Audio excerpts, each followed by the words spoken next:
He didn't go to the gala to rescue anyone. He went because Crispin Hale owed him a number with too many zeros, and Severin Belandi collected in person. He expected a quiet signature, a threat folded inside a toast, and a car home by 11. Instead, across a ballroom drowning in champagne and rehearsed laughter, he watched a man humiliate a woman for the sin of taking up space, and something Severin had kept caged for 31 years slipped its leash. What he learned about her before the night ended didn't just ruin Crispin Hale, it burned down the life Severin had spent a decade building.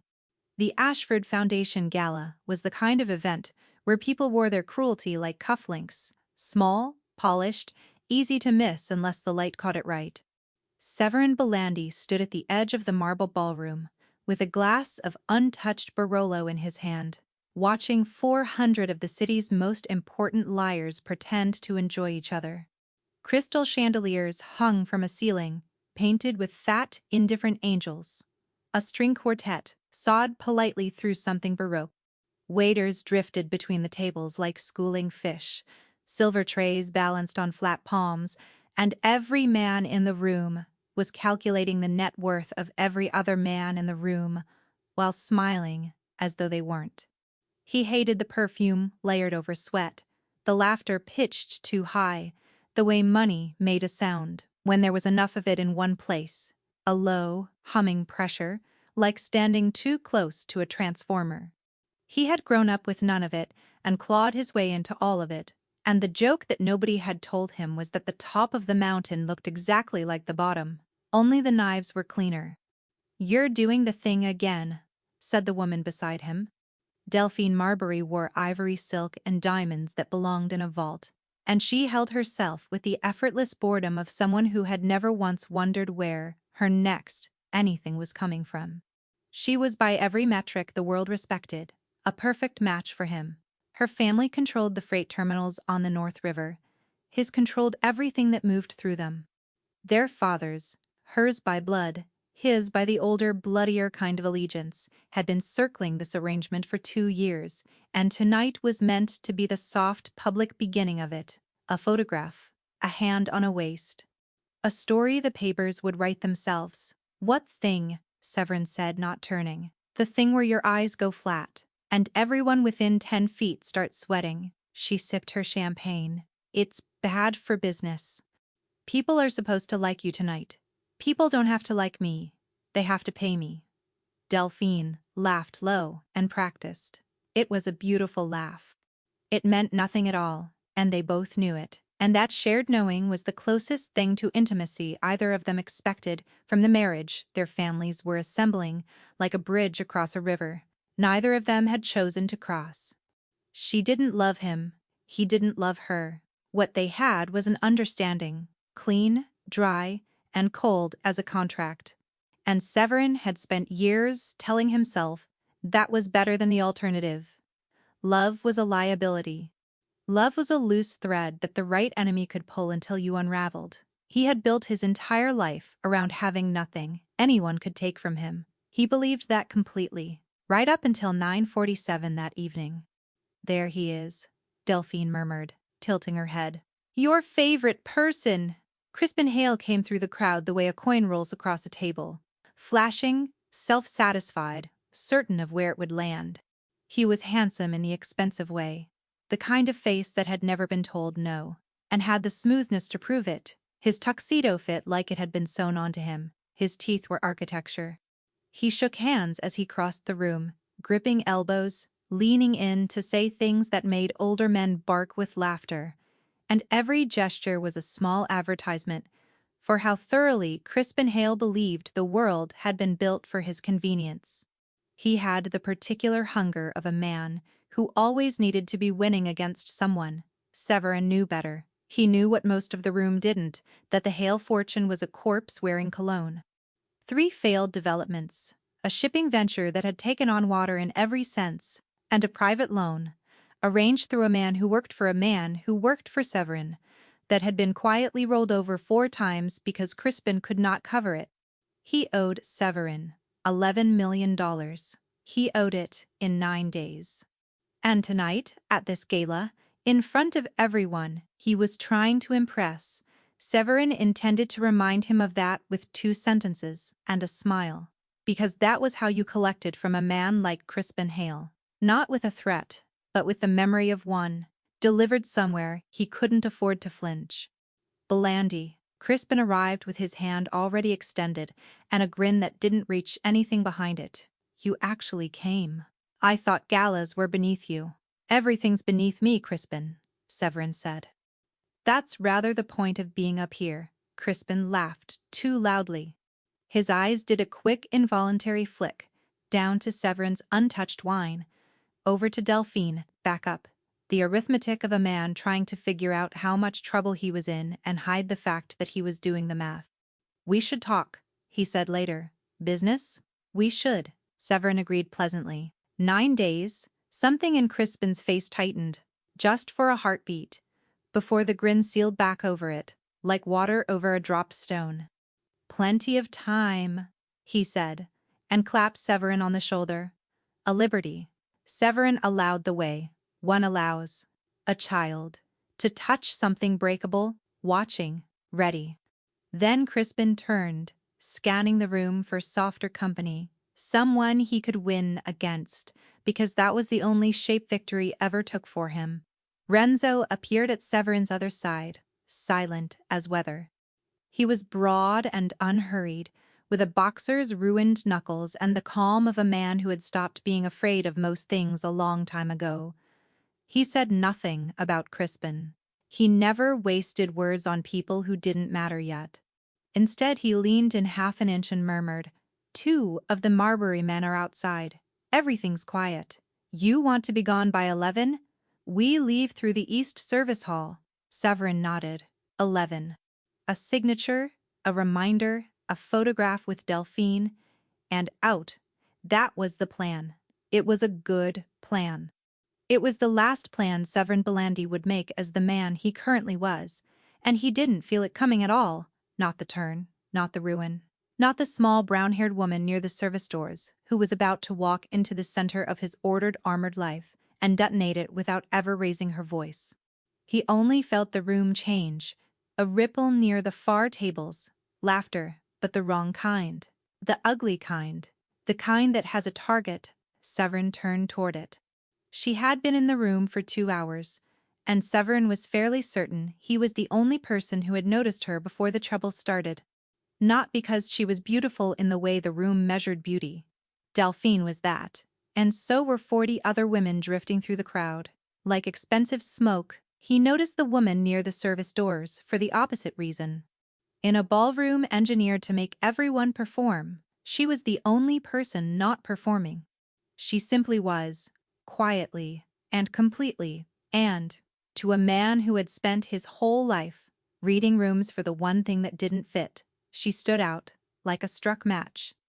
She was a cellist, part of the quartet, though she'd stepped away during the break, and she stood now near the wall, with a plate she clearly hadn't intended to fill more than once, eating a single canapé with the unhurried focus of someone who had learned not to waste food.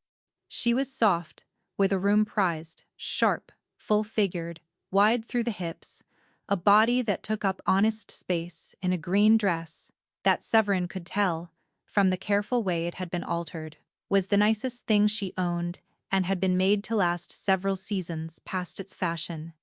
Her dark hair was pinned up off a round, open face. There was a warmth to her that the room did not know what to do with, and so the room had done what rooms like this always did with warmth. It had decided not to see her. But Severin saw her, and because seeing was the skill that had kept him alive, he saw the other things too.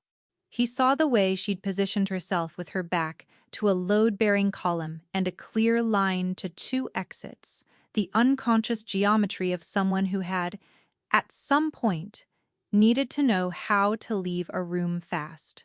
He saw the faint silver seam of an old scar along the edge of her left hand, the kind you got from something sharp, not something clumsy. He saw how her eyes moved, not the darting anxiety of a woman who felt out of place, but a slow, cataloging sweep, landing on faces, holding a half-second too long, moving on. She was reading the room the same way he was. She just didn't want anyone to know she could. Most of all, he saw her hands. When she'd played an hour earlier, Severin had drifted close enough to watch them, and there had been something in them that stopped him. Not just skill, though the skill was real. Grief. She played the low, aching passages like a woman paying off a debt to someone who was no longer alive to collect it, and Severin, who did not believe in much, had stood at the edge of the dance floor and felt the hair rise on his arms and been angry about it because he did not like feeling things he had not scheduled. He'd asked Renzo, idly, who she was.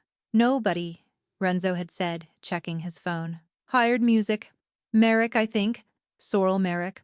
Fills in with the quartet. A pause. Why? He'd told himself it was nothing. A trained eye snagging on an anomaly. He looked away. He knew almost none of the rest yet. Not that Sorrel Merrick took every underpaid gig she was offered and turned down. None. Not that she hadn't bought herself anything new in 3 years. Not the small apartment with the peeling radiator where a 9-year-old boy waited up past his bedtime. He didn't know about the hospital bills folded into a drawer, or the name she used to have, or why a woman who moved, like she'd been trained to survive, was playing cello for tips at a party full of people who wouldn't remember her face. He didn't know that in 10 minutes he would kill for her, and in 10 days he would rebuild his entire life around her, and that the cold, careful architecture of who he was had already begun to crack. He just hadn't heard the sound yet. All he knew in that moment was that the warmth in the corner of the room had gone very still, because Crispin Hale had found her. Severin watched him drift toward the service doors with a fresh drink and that grin, and he watched Sorrel Merrick set down her plate and lower her eyes and try, in the way women learn to try, to make herself smaller, to become furniture, to not be worth the trouble. It wouldn't work. Severin knew the look on Crispin's face. He'd worn it himself a lifetime ago, before he'd learned that the people you humiliate to feel large are the ones who eventually bury you. Crispin opened his mouth, and Severin Belandi, who had come here for $11 million and a photograph, set down his wine and started walking. Severin was 20 feet away when Crispin Hale opened his mouth, and close enough to hear all of it. Now here's a woman who enjoys herself, Crispin announced. He said it loudly, pitched over his shoulder to the cluster of people he'd left behind, folding them into the joke before the joke had even landed. The rest of you, picking at your plates like sparrows. This one knows the caterers spent good money. He let his eyes travel over her, slow and deliberate and unkind, inviting the crowd to do the same. Go on, don't let me stop you. God knows nothing else does. A few people laughed. Not because it was funny, because Crispin was rich and cruel, and it was safer to laugh with him than to be the next thing he pointed at. Severin had watched that particular arithmetic play out in rooms his entire life. It was the oldest currency there was.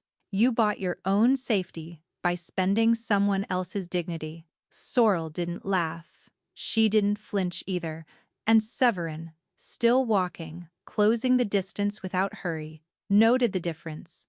A woman who'd never been hurt flinched. A woman who'd been hurt too many times went still, the way small animals go still. The stillness that is not calm but calculation.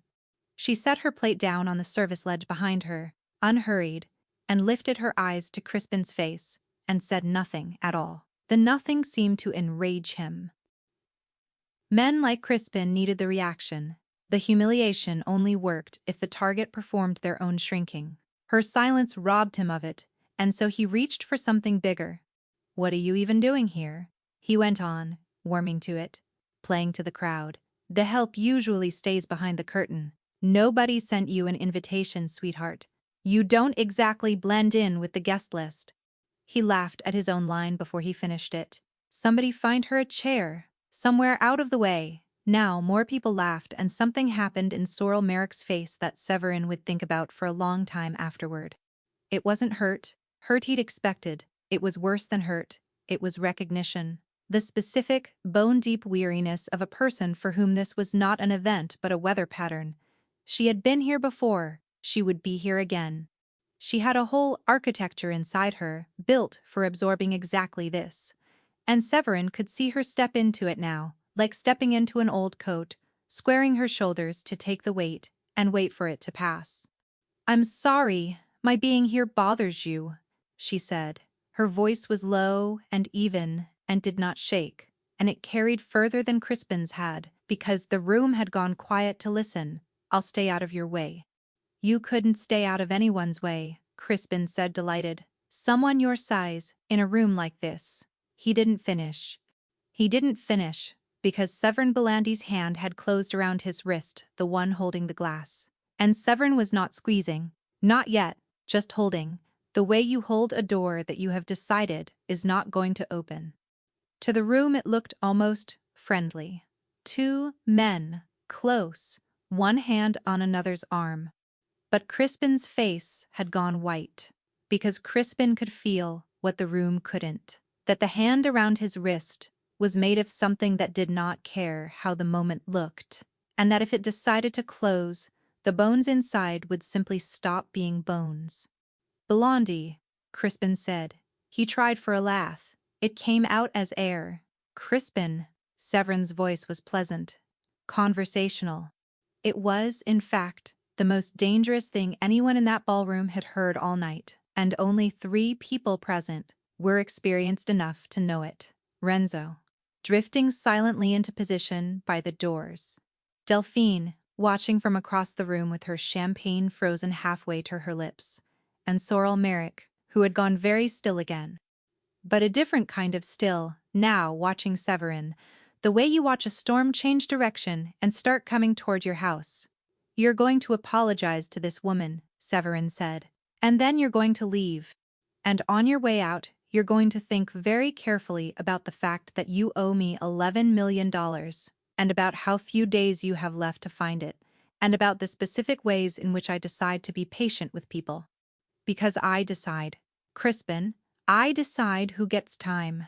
You want to be someone I'm generous with." He tilted his head the smallest fraction, and let the pleasantness drop off his voice like a sheet pulled off a body.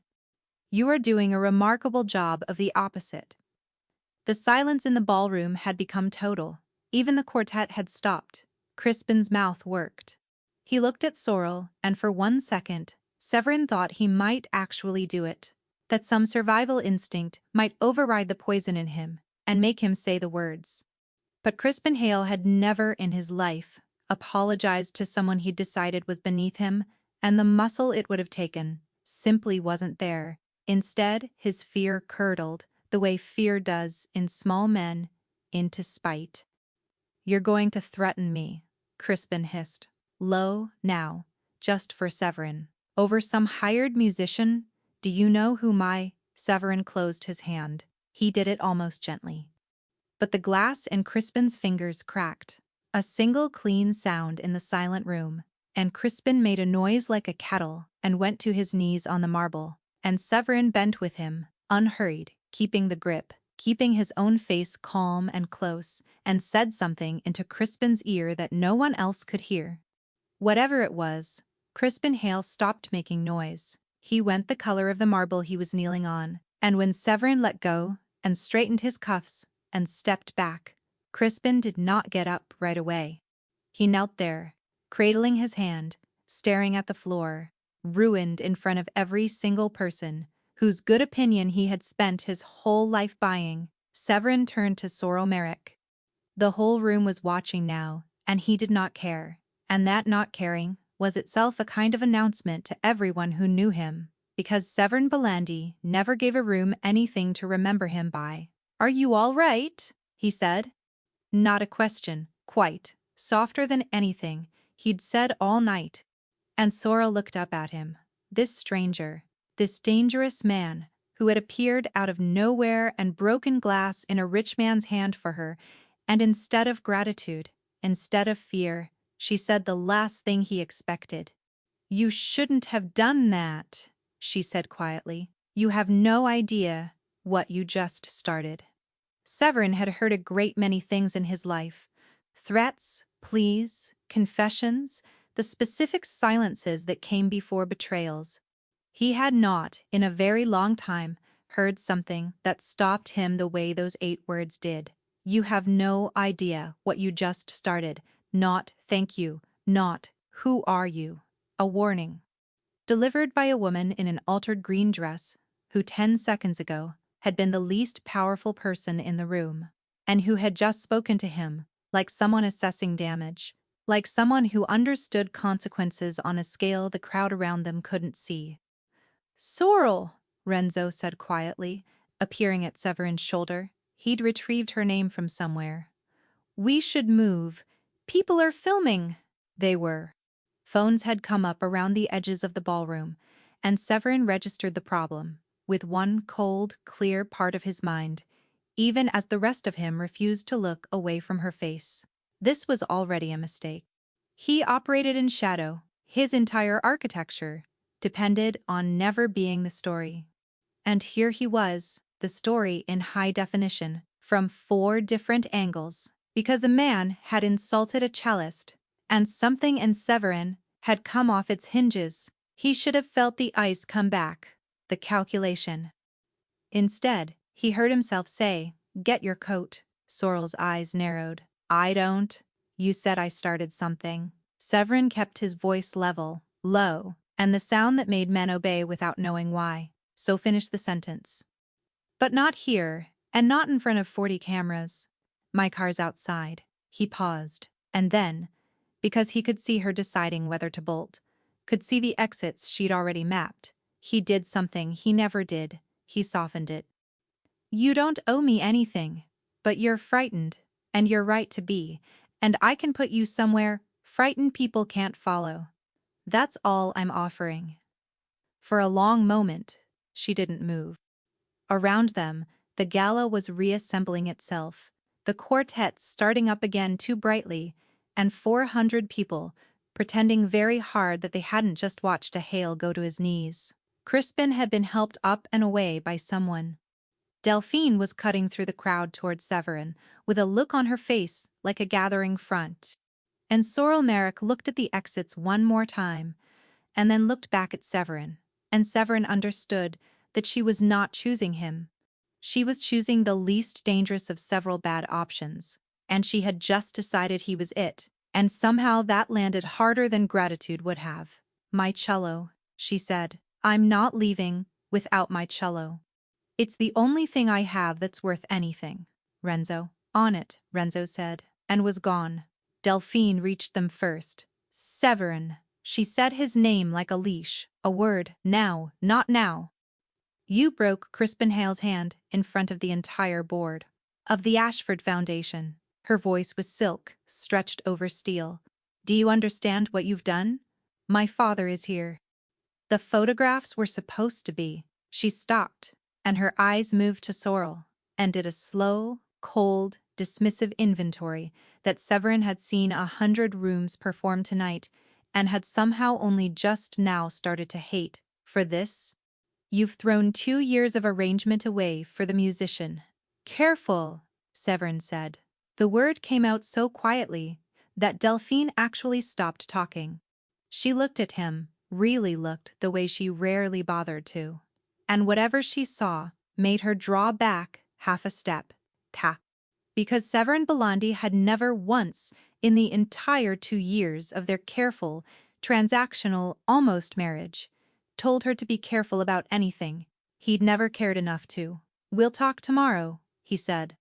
The arrangement is he caught himself before he said dead, because some cold governor in him knew that was a decision he hadn't formally made yet, even if his hands had already made it on the marble floor.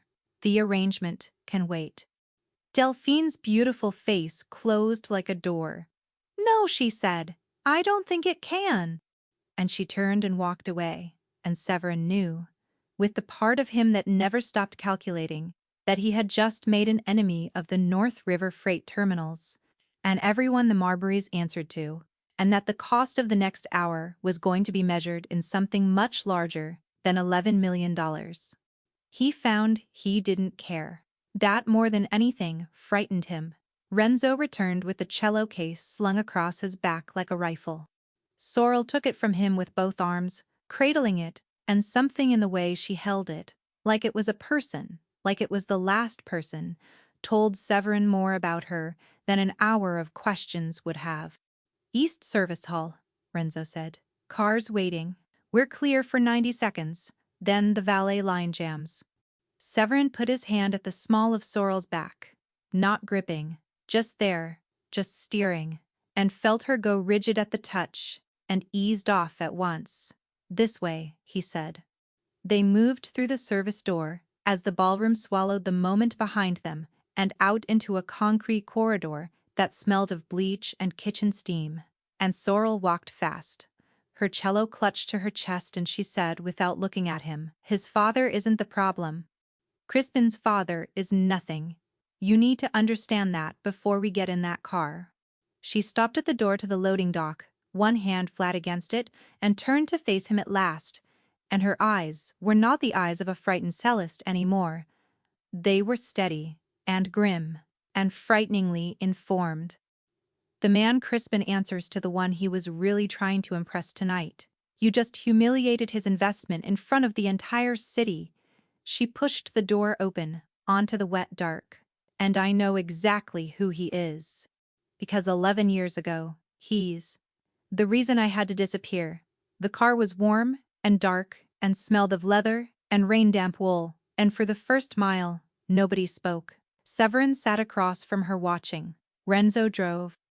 The city slid past the tinted glass in long smears of light, and Sorrel Merrick sat very upright with the cello case standing between her knees, both hands wrapped around its neck, and she looked out the window like a woman memorizing a place she might not see again. He let the silence run. It was a tool. He understood better than most people. Filled silence with the truth, if you gave them enough of it and didn't grab. But Sorrel didn't fill it. She could outweight him, and after 4 minutes, Severin realized that too was information. That whatever she'd meant by disappear, it had taught her the same patience it had taught him. "You said 11 years," he finally said. "You said, he's the reason you disappeared." "He is." She turned from the window. In the passing light, her face was tired in a way that had nothing to do with the hour. "I'm going to tell you some of it, because you've made yourself a target on my behalf, and you deserve to know what you stepped in front of. But I'm not going to tell you all of it, because the parts I keep are the only reason I'm still breathing, and I've kept them this long by not handing them to strangers with expensive cars." "There," Severin said. She studied him at that, as if fair was not a word she'd expected from him. Then she nodded, once, and began. "His name is Ambrose Vane." She said it the way you'd name an illness. "You'll know the legitimate half, the foundations, the shipping insurance, the wing of the children's hospital with his name over the door. The other half you might not, because he's very good at the other half. Crispin Hale is a Vane investment, a face. Ambrose puts money behind pretty, hollow men and uses them to move things through doors that would stay shut to him. Tonight, you didn't humiliate a broke playboy in front of some board members. You humiliated Ambrose Vane's property.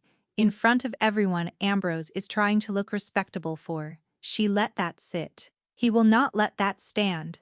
That's not a threat, it's just weather. I've watched it my whole adult life."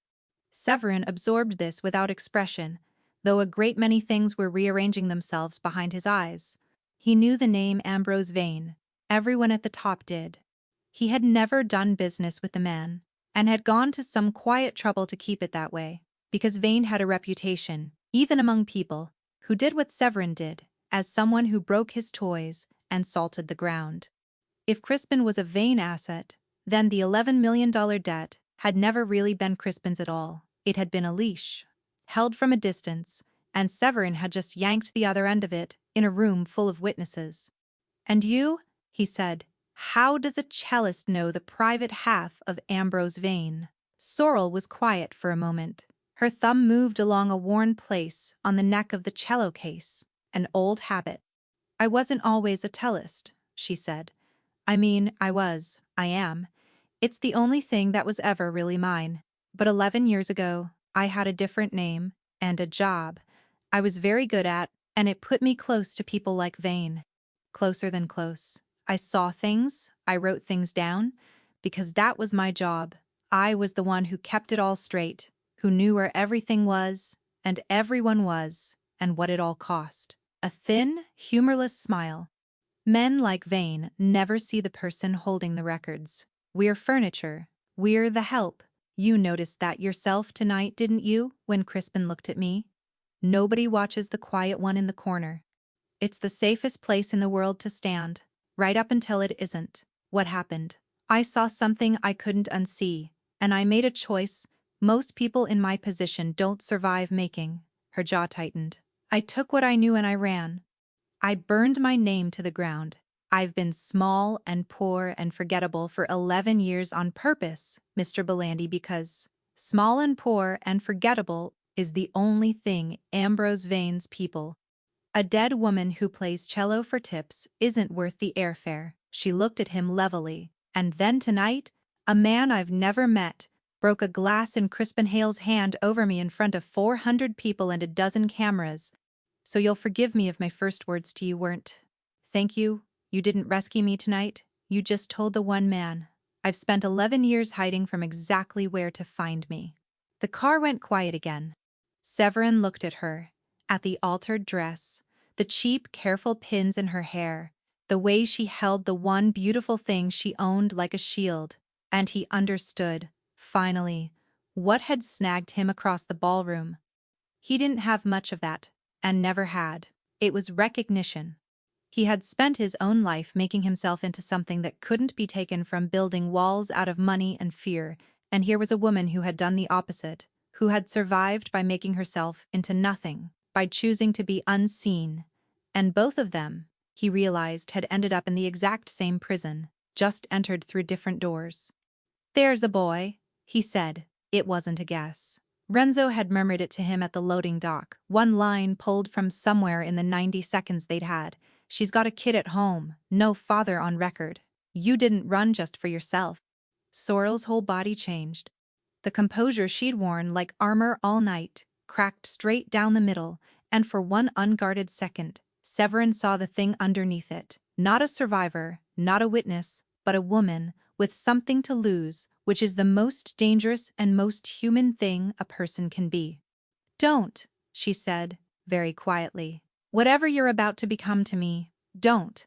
If you're going to bring him into it, he's the one thing Vane doesn't know exists. He's 9 years old and he's asleep in a 4th-floor apartment right now with a broken radiator. And he is the only reason I didn't put those records into the world 11 years ago and let it burn everything down." Her voice did not rise, but it shook, and the shaking was worse than any shout. "You want to know what I keep? What I don't hand to strangers? That's it. That's the thing. His name, where he sleeps. He is the whole reason I'm still furniture." And Severin Belandi, who had built an entire life around having nothing anyone could take from him, who had told himself for a decade that love was a loose thread an enemy could pull, sat in the dark of the car and felt the last cold, careful wall inside him develop a crack he could hear. Because he wanted, suddenly and completely, to become the thing that stood between this woman's child and Ambrose Vane. And wanting it terrified him more than any enemy ever had. Up front, Renzo's phone lit the cabin. He glanced at it, and his shoulders changed, and he met Severin's eyes in the rearview mirror. "Boss," he said, "there's a car behind us. Been behind us since the gala. A beat? And the apartment on the 4th floor, the one with the radiator." He didn't finish gently, because Renzo never wasted words softening things. "Somebody just called it in to Vane's people 6 minutes ago. They have the address." Sorrel made a sound Severin would hear in his sleep for the rest of his life. "Drive," Severin said. "Not to the apartment, the other place on it," Renzo said, and the car surged, and the city rearranged itself around them into a getaway. Sorrel had her hand on the door handle, not to open it, to hold on to something, and her knuckles were white, and she was breathing in the fast, shallow way of a person, trying not to come apart, in front of a stranger. "The boy," she said. "Milo. His name is Milo. I have to. You have to do exactly nothing for the next 90 seconds while I get people moving," Severin said, and pulled out his phone, and the calm in his voice was not the calm of a man who didn't care. It was the calm of a man who had done this before and was very, very good at it. "Renzo. Who's closest to the fourth-floor address?" "Thomas and the Greco brothers. 15 minutes out if they run lights." "They run lights." Severin was already dialing. "Milo," he said to Sorrel, without looking up. 9 years old. What does he do when a stranger knocks? He doesn't answer. He hides. "There's a crawlspace behind the closet I showed him. We practiced." Her voice caught on, practiced, on the fact that she had drilled a 9-year-old, on how to disappear, because she had known, always, that this night would come. "He won't open the door. But if they break it, they won't get the chance." Severin's call connected. He spoke fast and low. 3 sentences, an address, a description of a boy. The word "alive," used the way another man might say, "please." Then he hung up and looked at her. "My people will be inside that apartment before Vanes are off the highway. Milo hides. My people get him out the back. He's frightened for 20 minutes, and then he's safe, and you can be angry at me for the rest of it. But right now I need you to breathe, because I cannot fix a thing that hasn't happened yet, and I need you thinking." And Sorrel Merrick, to her enormous credit, and to Severin's lasting respect, breathed.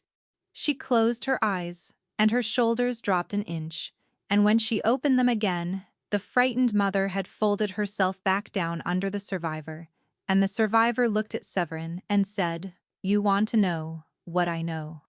That's why you're helping. You think I'm useful." "I think you're in danger," Severin said. "But, yes, you're also useful. I'm not going to insult you by pretending otherwise. You've spent 11 years being underestimated. I'd rather be the one man who doesn't." Something moved behind her eyes. Surprise, maybe, that he'd said the true thing instead of the flattering one. She nodded slowly. "Then here's what you stepped into," she said. "And you're going to wish you'd stayed home," she told him. 11 years ago, she had not been Sorrel Merrick. She'd been a bookkeeper, the real kind, the invisible kind, the person who reconciled the numbers that men like Ambrose Vane could never afford to write down themselves. She'd worked out of a shipping office that laundered more than freight, and she'd been good and quiet and trusted, because trusted was what you called the help, when the help could count.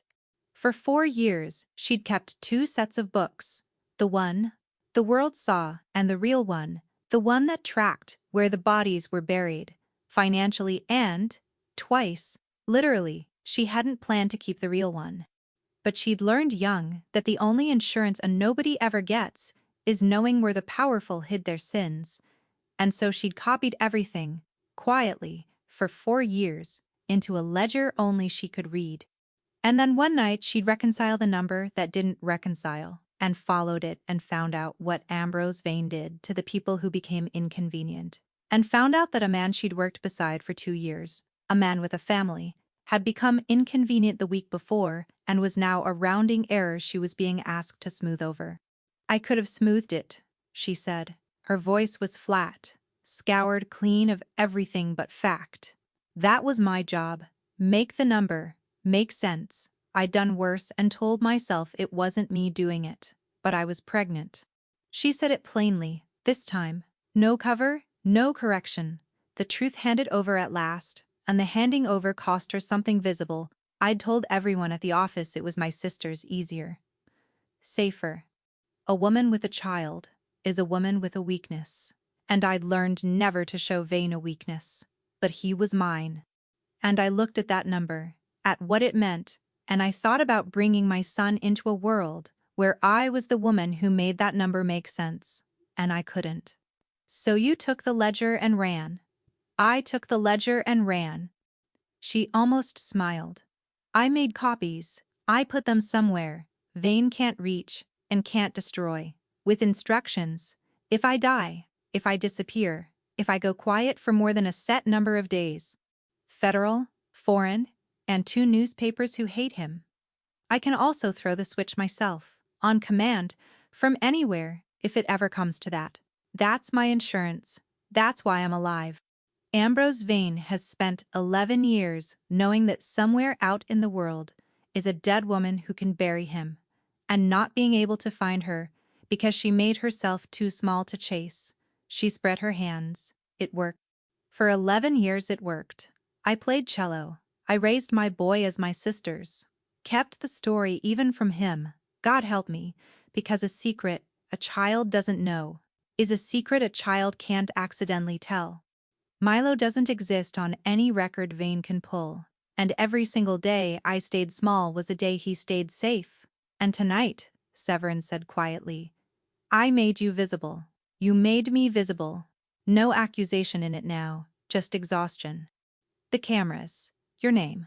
By tomorrow morning, there'll be footage of Ambrose Vane's investment getting broken in half by Severin Belandi over some cellist, and Vane's people will do what they do, which is find out who the cellist is.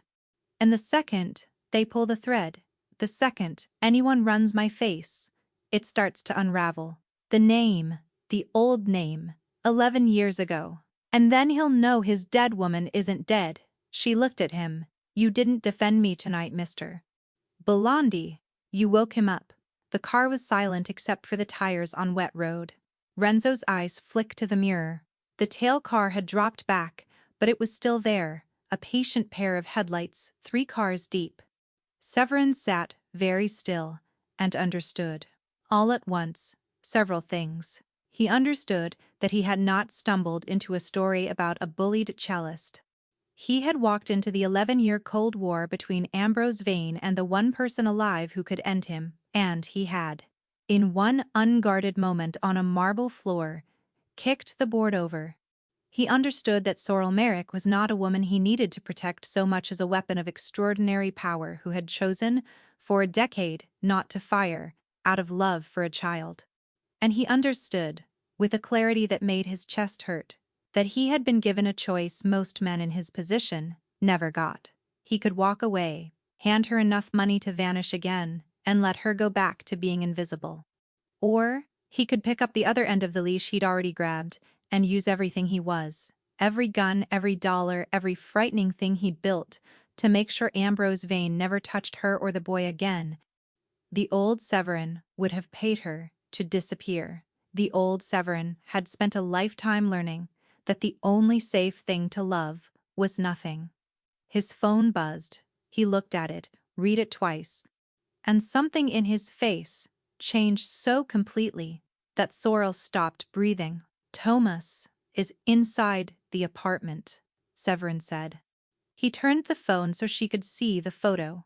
A small, dark-haired boy, wide-eyed, wrapped in a coat too big for him, gripping the hand of one of Severin's men in a stairwell. Alive, furious, safe. Milo's out. He hid exactly where you taught him. He bit Tomas when he pulled him out of the crawlspace, which Tomas wants you to know cost him a finger's worth of dignity. Sorrel Merrick put both hands over her face and made no sound at all, and Severin looked away because some grief and some relief are too private to witness, and he understood the difference now in a way he hadn't 3 hours ago. When she lowered her hands, her eyes were wet, and her voice was steady. Okay, she said. You want to be the one man who doesn't underestimate me. She wiped her face with the back of her scarred hand. Then take me somewhere safe, get my son under your roof, and I'll give you something no one on earth has had for 11 years, which is the ledger, Sorrel said. All of it. Everything Ambrose Vane ever buried. Her jaw set. You didn't just wake him up, Mr. Belandi. You made me decide to finally use the gun. They brought Milo to the safe house first. A plain gray townhouse in a plain gray street that Severin owned through 4 shell companies and Vane could not have found with a map and a year. Severin watched from the doorway as Sorrel crossed the room in 6 strides and dropped to her knees and gathered the boy against her. And the boy, furious, frightened, 9 buried his face in her neck, and finally, safely, began to cry, and Sorrel held the back of his head with one hand and looked over his shoulder at Severin, and mouthed two words. Thank you. Not for the gala. He understood that now. For this. He gave them the room. He went down to the kitchen, where Renzo had made coffee that was too strong on purpose, and he stood at the counter and did the coldest arithmetic of his life. You know what she is now, Renzo said. He wasn't asking. I know what she is. You know what having her means. Renzo turned a mug in his ruined hands. The vain ledger boss. Men have died just for saying they'd seen a page of it. She's got 11 years of it, indexed with a dead man's switch already built. You put that in front of the right people. He shook his head. Vane's finished. Not hurt, finished. And whoever holds, the woman who holds the ledger, owns the single biggest piece of leverage in this city. I'm aware. So the play, Renzo said carefully. The smart play is you take a copy, you make a deal. You become the most powerful man on the river. And she and the kid vanish, with enough cash to be comfortable forever, somewhere Vane's ghost can't reach. He met Severin's eyes. That's the play that keeps your empire. That's the play the old you makes in his sleep. Upstairs, faintly, Severin could hear it. A low, aching sound. 4 strings under a woman's scarred hands. She'd asked for the cello. Of course she had. It was the only thing that had ever really been hers, and she was playing it for the boy the way another mother might sing, and the sound came down through the floors of the safe house and filled the cold kitchen, and Severin Belandi stood there and listened to it, and felt the last wall come down. No, he said. Renzo went still. I'm not making that play. Severin set down his coffee. She spent 11 years being the invisible one, being the leverage, being the useful thing men wanted to hold. I'm not going to be one more man who values her for the gun in her hand. He looked up at the ceiling toward the music. I broke Crispin Hale's hand tonight because I couldn't stand there and watch one more powerful man treat a person like she was nothing. And then I nearly turned around and did the exact same thing, just with better manners. No. He straightened his cuffs. An old gesture. A man squaring up. We don't use her ledger to become kings. We use everything I already have to make sure she never has to be useful to anyone again. Vane doesn't get bought off or outmaneuvered. Vane gets removed. And then that ledger goes in a fire, and Sorrel Merrick gets to be a woman who plays the cello and raises her boy, and never has to be leverage for the rest of her life. Renzo looked at him for a long moment. Then, slowly, he smiled. The first smile Severin had seen on him all night. You understand what this costs, Renzo said. The Marbury's walk. The freight terminal's close to you. Vane's a war, not a favor, and half the men who owe you money owe it because they're scared of your reputation for never doing anything this stupid. He spread his hands. I'm mourning every deal you have is on fire. Then let it burn, Severin said. And he meant it the way he had never meant anything, and it felt, terrifyingly, like being awake for the first time in a decade. Get me everything we have on Ambrose Vane. Get me the men. And, Renzo. He picked his phone back up. Get me Delphine Marbury. I owe her one honest phone call before I set fire to her father's arrangement. He dialed. Upstairs the cello sang. And when Delphine answered, cold and clipped and already knowing, Severin Belandi said the sentence that ended the life he had spent 10 years building. The arrangement's dead, Delphine. Tell your father the terminals can find another partner. And tell whoever you report to above your father. A pause, because Severin had always suspected, and now he was sure, that I know Vane's been in your family's pocket for 3 years. I know it because I'm holding the person who wrote it all down. Stay out of my way this week, and you keep your name. That's the only mercy I have left in me tonight. The silence on the line was the sound of a bridge collapsing. Severin hung up and looked at the stairs and climbed them toward the music, toward the woman and the boy, toward the war. The point of no return was behind him. He had never in his life felt so free. For 3 days, the gray townhouse became the center of Severin Belandi's entire world, and the strangest thing about it, The thing he kept turning over at 4 in the morning was how quickly it stopped, feeling strange. Sorrel sat up at the kitchen table with a laptop, Renzo bought clean, and a legal pad, and the fierce, total concentration of a woman finally allowed to do the things she was best at. The ledger, it turned out, was not a book. It was a system, encrypted, distributed, hidden in plain sight, across a decade of dead drops and forgotten cloud accounts, and a safe deposit box in a city she wouldn't name. And only Sorrel could assemble it, key by key, from memory and muscle and the small worn habits of a mind that had been guarding it for 11 years. He always thought the danger was a person, she murmured on the second night, not looking up, her fingers moving. Someone he could find and remove. He never understood that the danger was a filing system. A thin smile. Men like Vane never respect the filing system. That's always how they fall. Severin learned things about her in those 3 days that no dossier could have told him. That she took her coffee with too much sugar and was embarrassed about it. That she'd taught herself 4 languages from library books during the years she was hiding, because a woman who might have to run again should be able to run anywhere. That she checked the locks in a specific order twice, every night, and that Milo checked them with her, the two of them moving through the little house in a ritual of safety they'd clearly performed 1,000 times, in 1,000 worse places. That she was funny, dry and quick and startling, once she trusted a room enough to be, and that the first time she made Renzo laugh, actually laugh, the big man looked as surprised as if a statue had done it. He learned the shape of her fear, too, which was not the shape he'd expected. She was not afraid of Vane, exactly. She had lived beside the fact of Vane for 11 years, the way people who live near a fault line stop flinching at the ground. What frightened her was smaller and more human dependence. On the second morning, he'd found her at 5 a.m. scrubbing the already clean kitchen, and when he'd asked why, she'd said, without turning around, because if I'm useful, you'll keep us. And if you keep us, Milo lives.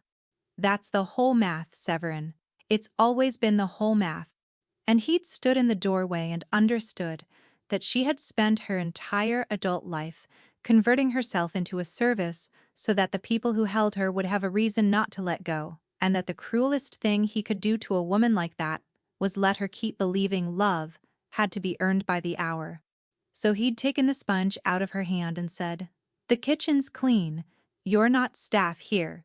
Come, sit down." And she'd looked at him like he'd spoken a language she'd studied for years and never once heard said aloud. He learned that she hummed when she thought no one was listening, fragments of the same low, aching passages she'd played at the Gala, and that Milo had her exact way of going still when he was frightened. The whole-body stillness of a child taught too early that motion draws the eye. He learned that the boy slept with a flashlight and a packed bag under his bed, and that Sorrel had never once told him to stop, because she of all people knew you did not take a person's escape route until you were certain, all the way down, that they'd never need it again. Severin had spent a decade believing he understood leverage better than any man alive. In 3 days, a bookkeeper in his safe house taught him he'd never understood it at all, that the deepest leverage in the world was not a debt or a threat or a page of someone's buried sins. It was being the person another person could not afford to lose. Vane had spent 11 years hunting that leverage over Sorrel. Severin had it now simply by feeding her son breakfast, and it terrified him, because for the first time he held something he had no intention of ever using. And Milo. Severin had not expected Milo. The boy was suspicious of him for a full day, sensibly Severin thought, since Severin was a frightening stranger who had appeared in his life on the worst night of it. And then, on the second afternoon, Milo had wandered into the study where Severin was reading intelligence files and stood in the doorway and said, "You're the one who broke the man's hand." "I am." Was it what he said to her? Milo said, with the terrible directness of 9. Or the whole thing? Severin had set down the file. "The whole thing," he'd said. "But what he said to her is when I decided." Milo had considered this with great seriousness. Then he'd come in and sat down and started asking Severin about guns and cars, and whether it was true he owned a boat, and Severin, who had spent his life keeping everyone at the distance of a transaction, found himself, an hour later, still answering and not wanting the boy to leave. Something in his chest that had been clenched for as long as he could remember had, without his permission, begun to open. "He likes you," Sorrel said that night, in the kitchen, when Milo was finally asleep. "He doesn't like anyone. He's had to learn. People are dangerous. It took me 2 years to get him to sit with his back to a window." She wrapped both hands around her. "Too sweet coffee. You should know what that costs him. Trusting you." "I know exactly what it costs," Severin said. "It's the same thing it's costing me." She looked at him, then really looked, across the cheap kitchen table, under the bad light, and the professional distance they'd both been so carefully maintaining thinned to almost nothing. He was aware of the scar on her hand. The gray at her temple. She didn't die. The way she'd stopped, somewhere in the last 3 days, holding herself, like she took up too much room and started holding herself, like a woman with a stake in what happened next. "When this is over," she said slowly, "you're going to want something. Men who help always want something. I've never once in my life met an exception, and I stopped waiting for one a long time ago." She wasn't being cruel. She was warning him. Of herself. Of the shape of her expectations. "So tell me now, what do you want, Severin? The ledger? A cut of Vane's Rivers when he's gone?" "Me?" The word landed flat and offended. "Just tell me the price up front." "I can pay a price. It's owing a debt I don't understand that I can't survive." And Severin Belandi, who had built a life on transactions, who had never once given anything without a ledger entry, looked at this woman across the table and told her the truth. "When this is over," he said, "I want you to be able to sit with your back to a window. That's all. That's the whole price." He turned his own coffee in his hands. "I've spent my life making sure no one could ever take anything from me by making sure I loved nothing, and it worked. I have everything, and there's nothing in this world that could hurt me. And 3 days ago, I'd have told you that was strength." He shook his head. "It's the opposite. You spent 11 years hiding because you loved a boy enough to disappear. I spent 31 making sure I'd never have to. You were the strong one the whole time, Sorrel.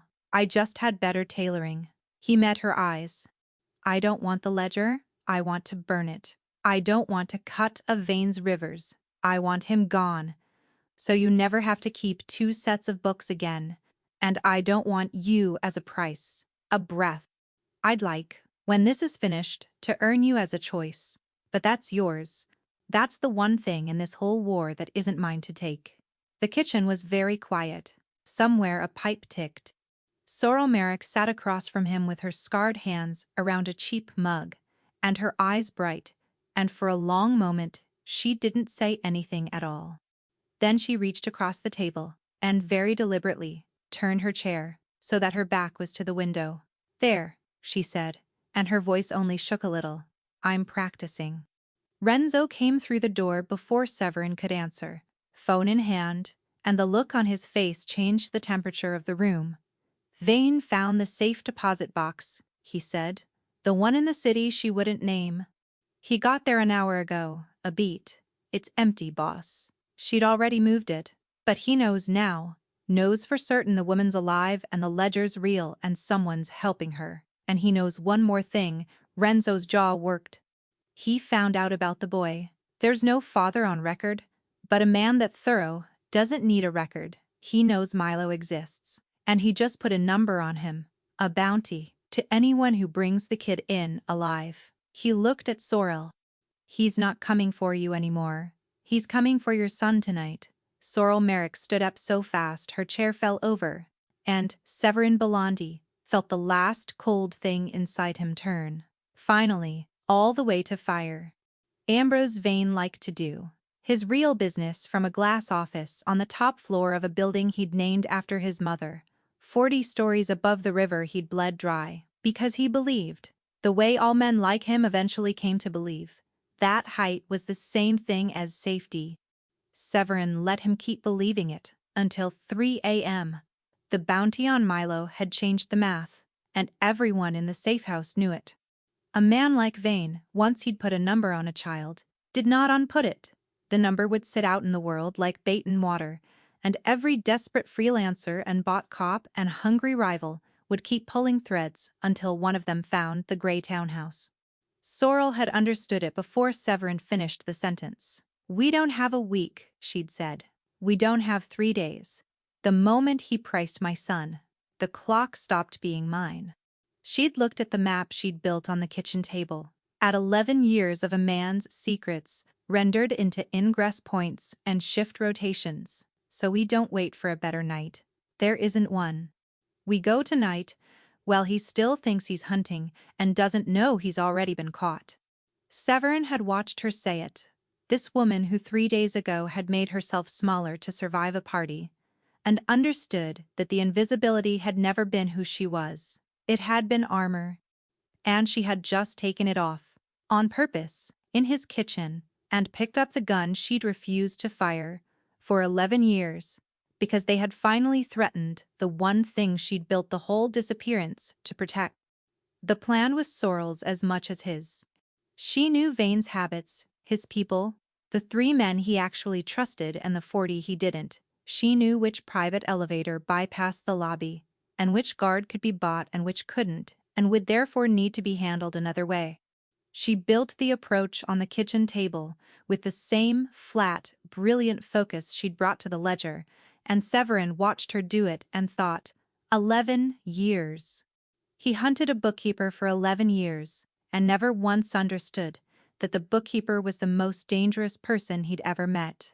Milo stayed at the safe house, with Renzo's 2 best men, and a door that could stop a truck.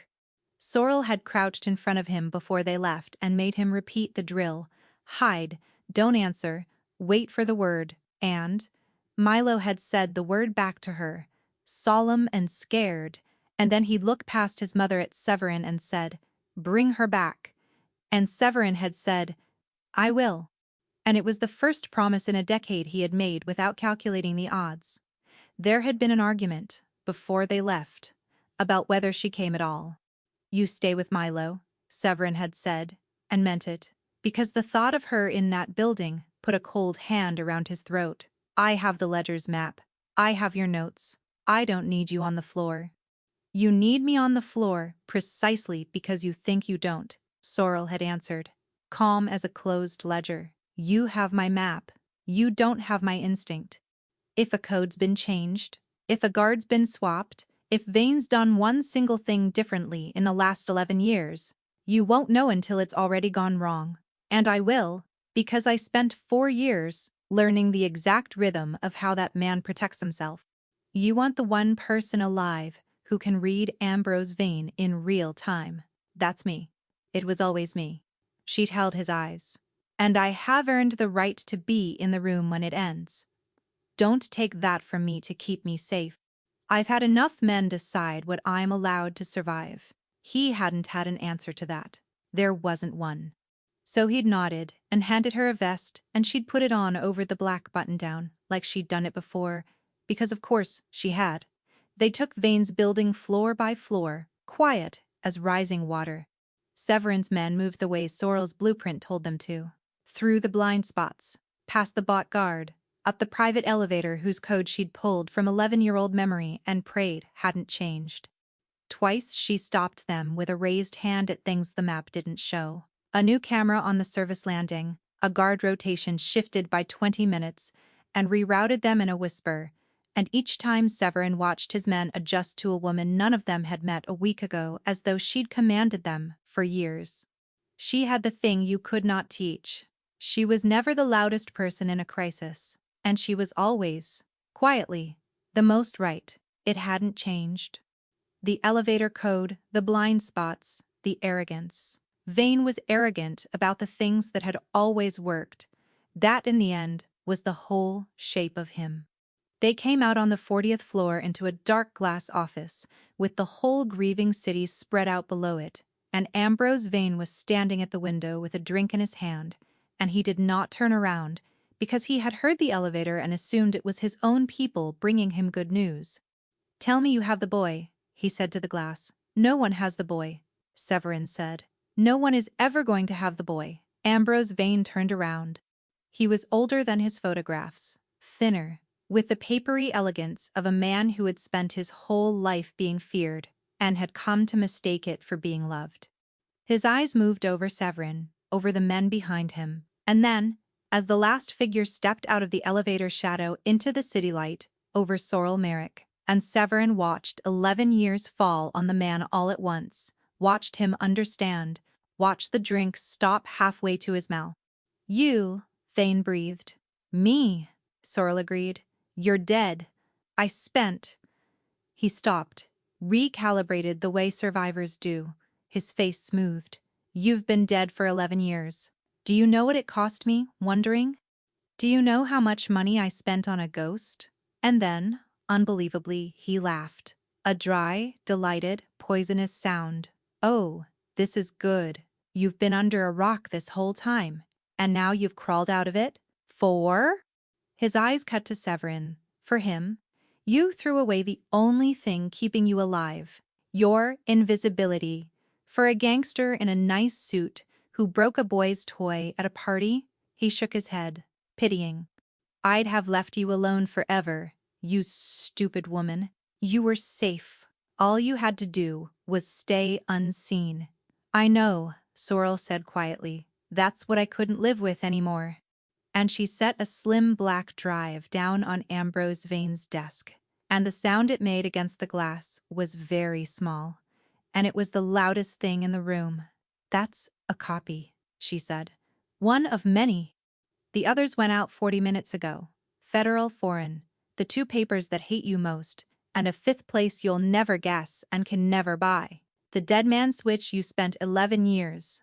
Afraid of? I already threw it, Ambrose. I threw it myself. From your own lobby while we were riding up in your elevator. It's done. By the time the sun comes up, everything you buried, every number, every name, every rounding error that used to be a person is in the hands of people you cannot reach, cannot frighten, and cannot pay." She tilted her head, and there was no cruelty in it, only a terrible final calm. "You spent 11 years hunting the gun.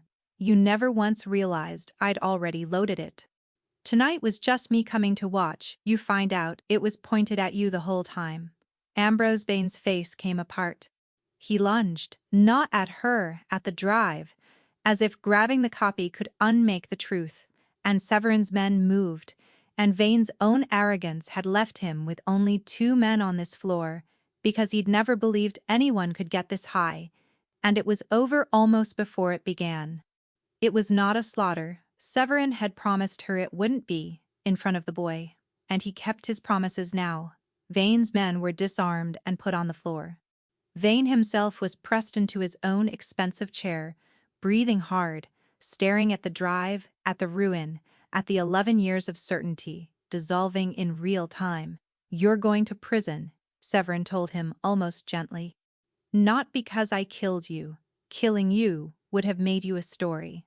A martyr, a mystery, a warning. No. You're going to sit in a cell and watch every empire you built get taken apart in the papers by name, by a bookkeeper you called furniture, and you're going to have decades to think about the fact that the woman you couldn't find was raising her child 3 miles from your office the whole time, playing cello for tips, waiting to decide you weren't worth burning her son's safety over." He leaned down. "She finally decided you were. That's the last thing you get to know." He straightened, nodded to Renzo. The calls were already going out, the ones Sorrel's ledger had made possible, to the exact people who had waited 11 years for exactly this. At the elevator, Sorrel stopped and looked back, once at Ambrose Vane, small now in his glass tower, 40 stories up and utterly without safety. "You were right about one thing," she said. "It did cost me my invisibility." The doors began to close. Turns out, I didn't need it anymore. By the time the sun came up over the river, Ambrose Vane's name was on every screen in the city, And it was not on any of them in a way he would have chosen. It took months, in the end, the way these things do. The ledger did what Sorrel had built it to do. It did not explode, it dismantled, one indictment at a time, one frozen account at a time, methodical and unstoppable. The revenge of a woman who understood that the most permanent destruction is administrative. Vane's rivers went to other hands, his investments scattered. Crispin Hale, whose broken hand had started all of it, gave testimony in exchange for a lighter sentence and spent the rest of his life as the punchline he tried so hard never to be. And Severin Belandi's empire, the deals, the terminals, the careful decade of leverage, burned exactly the way Renzo had promised it would. Severin let it, he found he did not miss it. A man who has finally learned the difference between having everything and having anything worth losing does not grieve the loss of the first when he's just found the second. He kept the safe house. It was too plain and too gray, and he'd never owned anything he loved more. The change in Milo was the thing Severin marked time by. In the first weeks, the boy still flinched at doorbells, still checked the locks, and still kept the light and the bag close. Severin never pushed him to give them up. He understood, now that you do not strip a frightened person of the exits they've learned to sleep beside. Instead, he did something quieter. He taught Milo how the locks worked, really worked. The mechanism, the pins, the reason a good deadbolt holds, until the boy understood the door, not as a thing that might fail him, but as a thing he commanded. He taught him the safe house had 4 ways out, and walked him to each one, not so Milo would run, but so he'd know he could, and knowing he could was the thing that finally let him stay. One night, a month in, Severin passed the boy's room and saw the flashlight on the nightstand instead of under the pillow, and the bag gone from beneath the bed, folded away in the closet, and he stood in the dark hallway of a house he'd bought to hide people in and had to put a hand against the wall. He learned, too, that raising a child was nothing like running an empire, and everything like it. The same attention to the small tell that meant something larger was wrong.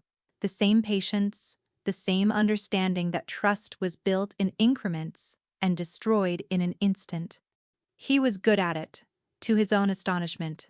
He had thought the cold in him ran all the way down.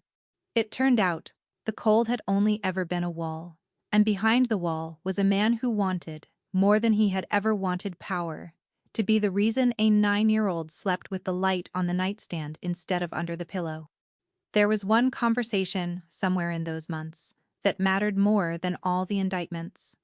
It happened on an ordinary evening, after Milo was asleep, when Sorrel set down her tea and said without preamble, "I have to tell you something I've never told anyone, not even him."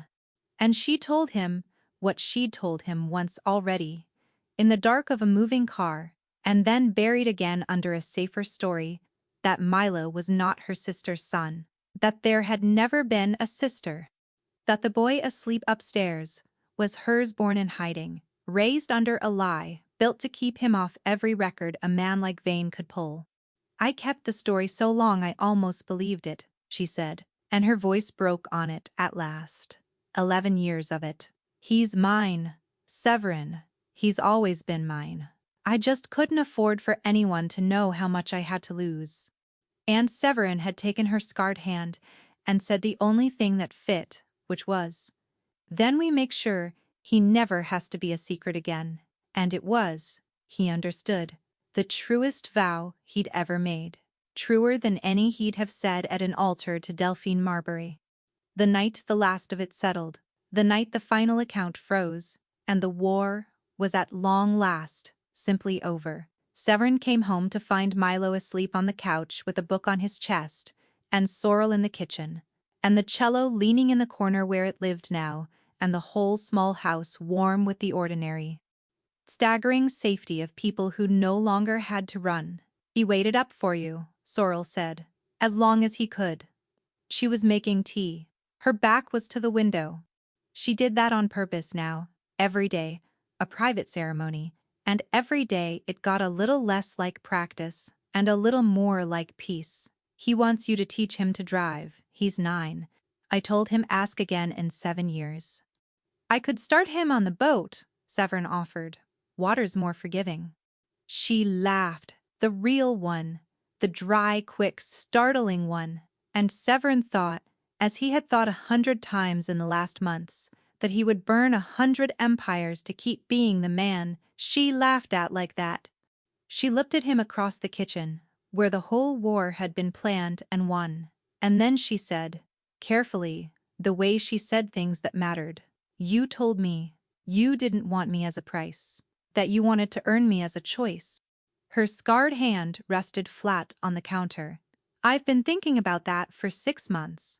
About how I've spent my whole life either being taken or being useful and never once being chosen, and how the only man who ever refused to take me is the one who broke a rich boy's hand across a ballroom because he couldn't stand to watch me be made small." Her eyes were bright. "You asked for the one thing in the whole war that wasn't yours to take." "I did. Then I'm giving it to you," Sarl Merrick said. "The choice. It's yes." Her voice shook, and she let it, because she didn't have to be small anymore, didn't have to be invisible, didn't have to be anything but exactly, fully, dangerously herself. It was, yes. The night you turned your chair toward the window with me, I just needed to be sure it was a choice and not a debt. It's a choice, Severin. You're my choice. Severin Belandi, who had spent 31 years making certain he loved nothing so that nothing could ever be taken from him, crossed the kitchen and took her scarred hand in both of his, and understood at last that he'd had it exactly backwards his entire life. The strength was never in having nothing to lose. The strength was in, finally, having everything. "You should know," he murmured against her temple. "I fired the man who taught me that love was a weakness. Took me 31 years, but I finally let him go." "Good," she whispered.